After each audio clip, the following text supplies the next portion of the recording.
दिल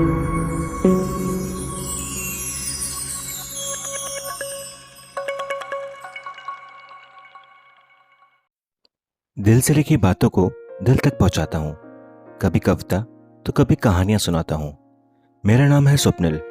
आज मैं सुनाने जा रहा हूँ आपको अपनी ही लिखी एक कहानी, कॉलेज वाला प्यार। कॉलेज की क्लास की खिड़की से नए शहर की पहली बारिश देखने लायक थी। मैं अपने शहर अलीगढ़ से प्रयागराज आई थी। मम्मी की गवर्नमेंट जॉब थी तो लगभग 2 या 3 साल में ट्रांसफ़र हो जाता था। हर बार नई जगह जाना, नए स्कूल में एडमिशन, नए दोस्तों से मिलना आसान नहीं था। मेरा नेचर थोड़ा रिजर्व था तो मेरे फ्रेंड्स भी बहुत कम थे। क्लास में पहला दिन था तो किसी से भी ज़्यादा मुलाकात भी नहीं हुई थी। क्लास में गई तो जो सीट खाली दिखी बस वहाँ बैठ गई। बाकी लोगों को देख कर लग रहा था कि वो कई सालों से साथ थे। क्लास के ख़त्म होने की बेल हो चुकी थी। मैंने अपनी बुक्स, पेन, पानी की बोतल को बैग में रखा और बाहर आ गई। बारिश बहुत तेज़ थी तो निकलना मुश्किल था। मैं वहीं कॉलेज में रुककर बारिश के हल्के होने का इंतज़ार कर रही थी। इंतज़ार का भी एक अपना अलग ही मज़ा है, जैसे कड़कड़ाती ठंड में गर्म चाय का होता है। बारिश कुछ हल्की हुई। मैं अपने क्लासरूम और कॉलेज के कॉरिडोर से बाहर होते हुए गेट की तरफ आ गई। बारिश अभी इतनी भी हल्की नहीं थी कि आराम से बिना भीगे निकला जा सके, तो मैंने अपना बैग सर के ऊपर रख लिया और गेट की ओर बढ़ने लगी। तभी पीछे से कोई छाता लेकर मेरे साथ चलने लगता है। आइए, आपको बाहर तक छोड़ दूं।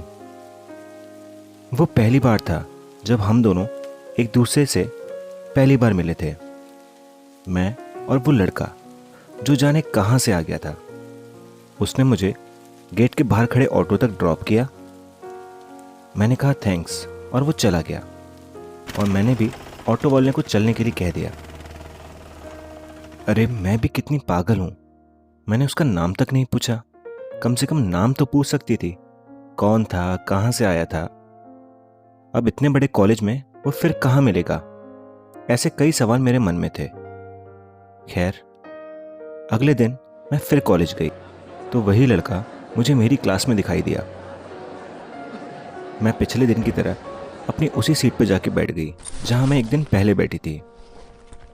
कुछ दिन बीत गए।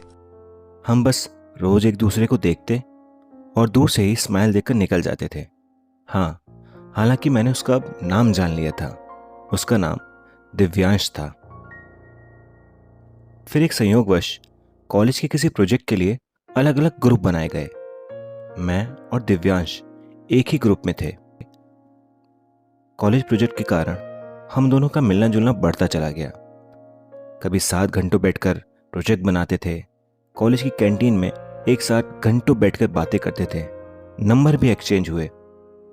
वो रोज शाम को मुझे ऑटो तक छोड़ने आता और फिर अपने हॉस्टल चला जाता था। अब कभी कभी मेरे घर पे भी आ जाया करता था। मम्मी से उसकी खूब पटने लगी थी। आंटी ये, आंटी वो, और जाने क्या क्या। मम्मी को भी वो पसंद था। मम्मी अक्सर उसको लेकर मुझे छेड़ दिया करती थी, लेकिन मैंने दोस्ती से ऊपर कभी अपनी कोई सहमति नहीं दिखाई। मम्मी एक दिन अचानक नाश्ते पर बोली, he is good guy for you. मैंने अपनी आईब्रोज को सिकोड़ते हुए पूछा, कौन? अरे दिव्यांश, और कौन? मम्मी ने कहा, वो अच्छा लड़का है, तेरा कितना ध्यान रखता है, मुझे तो पसंद है लड़का। और वैसे भी तेरा अब लास्ट ईयर है, फिर तो तेरी शादी करनी ही है। मम्मी, आपको पता है ना, वो सिर्फ मेरा अच्छा दोस्त है और इससे ज़्यादा कुछ नहीं। ना ही मैं इससे ज़्यादा कुछ समझना चाहती हूँ। और वैसे भी मुझे भी जॉब करना है। अरे तो क्या हुआ, जॉब वाली लड़कियां क्या शादी नहीं करा करती? मैंने आपको कहा ना, मुझे अभी इस बारे में कोई बात नहीं करनी। और वैसे भी मैंने आपको और पापा को बहुत नज़दीक से देखा है। मुझे मालूम है शादी के बाद वही सब लड़ाई झगड़े मैं इन सब चक्करों में नहीं पड़ना चाहती, मैंने कहा। मम्मी ने मेरा हाथ पकड़कर बोला, रश्मि, सारे लड़के एक जैसे नहीं होते, और तेरे पापा और मेरे अलावा भी लोगों ने शादी नहीं की क्या? लोगों ने प्यार नहीं किया? देख, मैंने उसके मन में तेरे लिए हमेशा वो प्यार और अपनापन देखा है जो मैं तेरे पापा में देखना चाहती थी। यही तो वजह थी हम लोग के अलग होने की। मैंने मम्मी की बातों को अनदेखा किया और अपना चाय का कप उठाकर रूम में चली गई। मेरी बातों पर सोचना जरूर, मम्मी ने पीछे से कहा। फिर अचानक दिव्यांश को कुछ दिन के लिए अपने घर जाना पड़ा। जितने दिन वो गया, मुझे कुछ अच्छा नहीं लगता था। मन बेचैन सा रहता था। लगता था कि कुछ अधूरा सा है। उस दिन मुझे कहीं ना कहीं ये एहसास हो रहा था कि हमारी दोस्ती सिर्फ शायद दोस्ती नहीं, उससे कहीं ऊपर जा चुकी थी। या फिर ये कहीं मम्मी की बातों का मुझ पर असर तो नहीं, और ज़रूरी तो नहीं जैसा मुझे लग रहा है वैसा ही उसे लग रहा हो। कुछ दिन के बाद दिव्यांश वापस आया। वापस आकर दोनों को कहीं ना कहीं इस बात का एहसास था कि वो जो कुछ दिनों की दूरियां थीं वो हम लोगों को और पास ले आई थीं।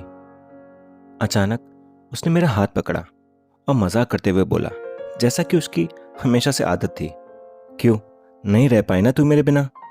बोल, नहीं रह पाई ना? मैंने भी उसके मजाक को अनदेखा करते हुए उसकी आंखों में आंखें डालकर दबी आवाज में कहा, हाँ, नहीं रह पाई तुम्हारे बिना। और मेरी आंखों में आंसू थे। मैंने फिर कहा, हाँ, सच में नहीं रह पाई। उस पल कहीं ना कहीं हम दोनों को एहसास हो गया था कि अब हम एक दूसरे की पसंद बन गए हैं और हम इस रिश्ते को आगे लेके जा सकते थे। मम्मी ने ठीक कहा था कि हर इंसान एक जैसा नहीं होता। तो कुछ यूं थी मेरी कहानी, कॉलेज वाला प्यार।